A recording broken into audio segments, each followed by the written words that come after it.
बारिश हो रही थी, जिस वजह से सभी पशु पक्षी अपने अपने घरों में कैद थे। 2 दिन हो गए, ना जाने ये बारिश कब रुकेगी। अगर ऐसा ही चलता रहा तो हमारा घर पानी पानी हो जाएगा। यही चिंता तो मुझे भी सता रही है मीठी।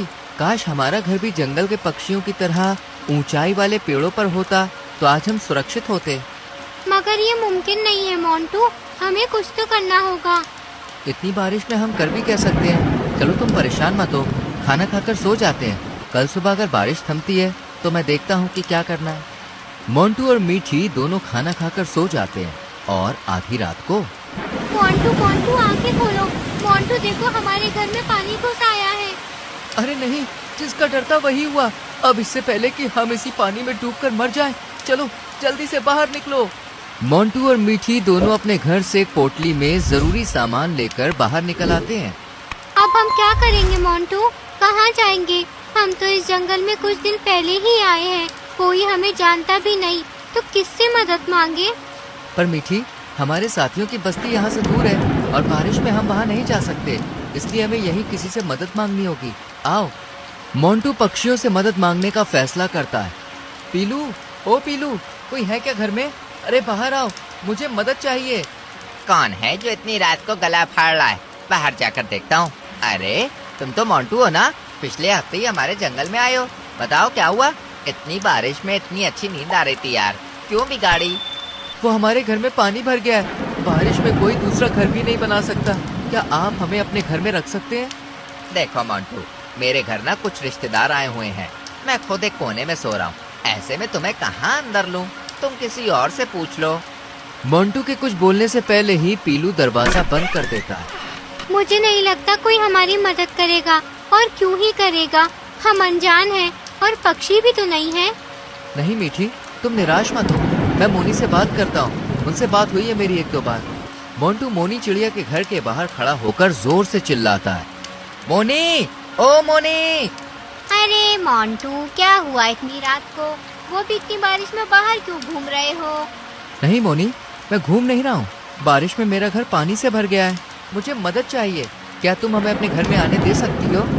मेरे घर में आने तो देती, लेकिन मेरा घर बहुत छोटा है, माफ करना। ऐसे ही एक एक करके सभी पक्षी और पशु मोंटी और मीठी को मना कर देते हैं। अब हम क्या करेंगे मोंटू? यहाँ तो कोई हमारी मदद करने को तैयार ही नहीं है। समझ नहीं आ रहा मीठी। मोंटू, एक आखिरी बार हम मीनू मौसी के घर जाकर देखते हैं, शायद कुछ हो जाए। मीठी की बात मानकर वो दोनों मीनू मौसी के घर आते हैं। मीनू मौसी, ओ मीनू मौसी। क्या है, क्यों चिल्ला रही हो? मीठी मीनू मौसी को पूरी बात बताती है। अरे वाह, मुझे तो वैसे भी इस बारिश के मौसम में नौकर की जरूरत थी। यहाँ तो 2-2 नौकर आ गए, अब मैं अपना सारा काम इन्हीं से करवाऊंगी, मजा आएगा। ठीक है, तुम दोनों घर में आ सकते हो, लेकिन मेरी एक शर्त है। कैसी शर्त मीनू मौसी? यही कि मैं जो काम बताऊंगी वो सब तुम्हें करना होगा। घर का झाड़ू पोछा, मेरे लिए खाना बनाना लाना, सब कुछ। मोंटू मीठी के कान में कहता है, मीठी, ये मीनू मौसी तो हमें अपना नौकर बनाना चाहती है, चलो यहाँ से चलते हैं। हम कहाँ जाएंगे? इससे अच्छा है मीनू मौसी की बात मान लेते हैं। वैसे भी जरूरत पड़ने पर गधे को भी बाप बनाना पड़ता है। जब तक बारिश नहीं थमती हम यहाँ रहेंगे और फिर चले जाएंगे। अच्छा ठीक है, तो फिर मीनू मौसी, हमें आपकी शर्त मंजूर है, लेकिन बदले में मेरी भी एक शर्त है। क्या? यही कि जब तक हम चाहें यहाँ पर रह सकते हैं, आप हमें बाहर नहीं निकालेंगी। बस इतनी सी बात? ठीक है, आ जाओ, तुम दोनों अंदर आ जाओ। मीनू मौसी मोंटी और मीठी को अंदर ले लेती है और फिर सभी सो जाते हैं। अगली सुबह, मीठी, ओ मीठी, कितना सोती है? सुबह हो गई, बारिश में जरा चाय और पकौड़े तो बना ले, बड़ा मन कर रहा है। जी मीनू मौसी, अभी बनाती हूँ। मीठी लजीज पकौड़े और चाय बनाती है, जिसे खाने के बाद मीनू मौसी मोंटू पर भी ऑर्डर चलाती है। मोंटू, घर में दाना खत्म हो रहा है, अब तो तुम दोनों भी हो। मैं अकेली होती तो अभी 1-2 हफ्ते चलता, पर अब तुम्हें राशन लाना पड़ेगा। लेकिन मौसी, अभी बारिश तो देखो कितनी तेज है, ऐसे में मैं कहाँ से खाना लाऊंगा? वो सब मुझे नहीं पता, खाना लेकर आओ, वरना यहाँ नहीं रह सकते। ऐसे ही 2 दिन गुजरते हैं। लेकिन बारिश नहीं थमती। वहीं अब मीनू मौसी के ऑर्डर बढ़ते ही जा रहे थे। तुम फिर से ये गेहूं ले आए। मैं अब ये रोज रोज गेहूं नहीं खा सकती। मुझे आज मकई के दाने चाहिए तो मतलब चाहिए। आप गुस्सा मत करो मौसी, मैं मोंटू के साथ जाती हूँ। हम दोनों मकई के दाने ढूंढ लाएंगे। मीठी और मोंटू के जाते ही मीनू की नजर उनकी छोटी सी पोटली पर पड़ती है। ना जाने ये दोनों इस छोटी सी पोटली में क्या लेकर घूम रहे हैं। मीठी ने कभी मेरे सामने इसे खोला नहीं। देखूं तो क्या है इसके अंदर। मीनू जब उस पोटली को खोलती है तो उसमें मीठी के कीमती जेवर थे। आहा, ये तो काफी महंगे लगते हैं। मुझ पर तो बहुत अच्छे लगेंगे। और वो मीठी की बच्ची मुझे दिखाई भी नहीं। आने दो आज दोनों को, घर से बाहर कर दूंगी और ये जेवर अपने पास रख लूंगी। मीठी और मोंटू देर शाम को घर लौटते हैं।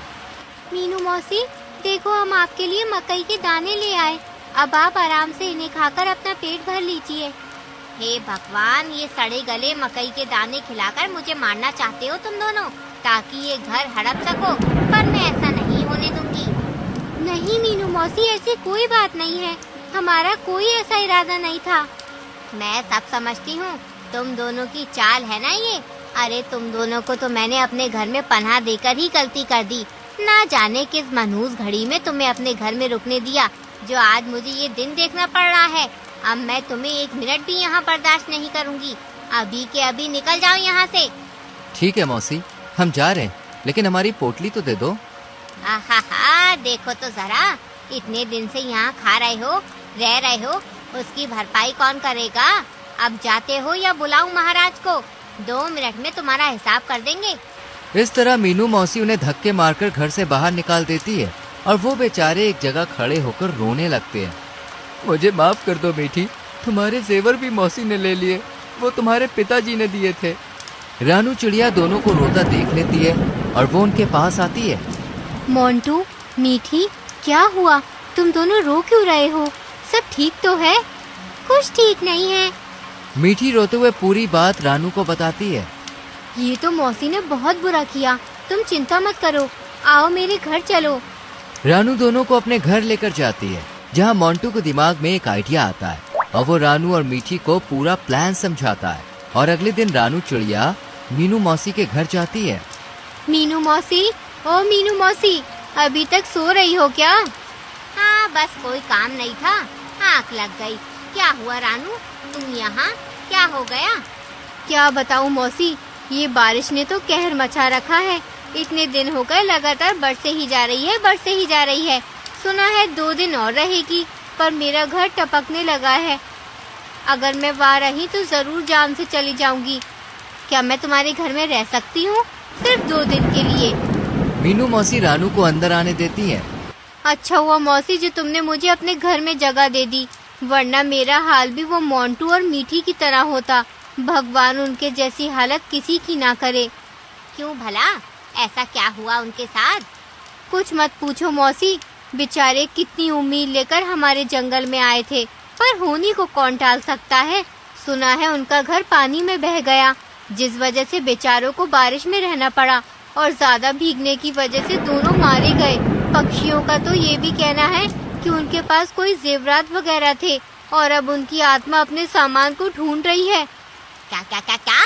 सामान, जेवरात मर गए? अरे मौसी, तुम क्यों घबराती हो? तुम तो ठीक से जानती भी नहीं थी उनको। चिंता मत करो और चैन से सो जाओ। मुझे भी नींद आ रही है तो मैं भी सो जाती हूँ। रानू तो सो जाती है, लेकिन मीनू मौसी की डर के मारे हालत खराब हो रही थी। अगर सच में उन दोनों का भूत यहाँ आ गया तो? नहीं नहीं, मैं भी क्या सोच रही हूँ, डर के मारे गला सूख रहा है, पानी पीकर सोने की कोशिश करती हूँ। मीनू जैसे ही पानी पीने के लिए उठती है, सामने मीठी और मोंटू का डरावना चेहरा देखकर डर जाती है। मोंटू, मीठी, तुम दोनों, मुझे माफ कर दो। मुझसे बहुत बड़ी गलती हो गई। माफ कर दो, आगे से कभी किसी के साथ ऐसा नहीं करूँगी। तुमने मुझे बहुत सताया है मौसी, अब मेरी बारी है। बहुत सेवा करवाने का शौक है ना तुम्हें? अब करवाओ सेवा। अब तो हम भूत भी बन गए हैं, अच्छे से सेवा करेंगे तुम्हारी। नहीं नहीं, मुझे कोई सेवा नहीं करवानी। ये रहे तुम्हारे जेवर, मैं जा रही हूँ। बचाओ। मीनू चिल्लाते हुए अपना ही घर छोड़कर भाग जाती है और पीछे से तीनों हंसने लगते हैं। तो दोस्तों, इस तरह चतुर मोंटू मीनू मौसी को उसके किए का सबक सिखाता है और फिर उसी के घर में रहने लगता है। ऐसी ही कहानियां देखते रहने के लिए चैनल को सब्सक्राइब करके बेल आइकॉन प्रेस कीजिएगा। मिलेंगे अगली वीडियो में।